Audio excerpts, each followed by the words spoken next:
How about the order? Is it all same? What order? Order means like, Where stuff is? yeah, where stuff is, yeah. So when I worked at Walmart, they said there's like 7 approved layouts. Okay. So I don't know which one. So like food goes there. So some Walmarts And- are the same, some are different. There's like only Okay. a few approved layouts. Oh, okay. I see.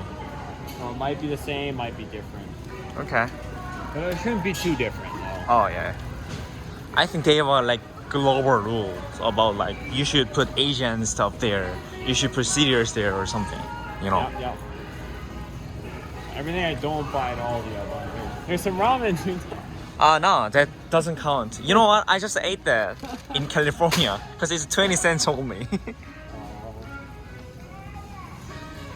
You know that food at grocery stores in California can be cheaper? You mean like Walmart? Yeah, like the strawberries and all the fruit is cheaper there. Oh, why? Because they're closer to the farms. Oh, is it from California? Almost all of peanuts and strawberries for the whole. There's certain crops.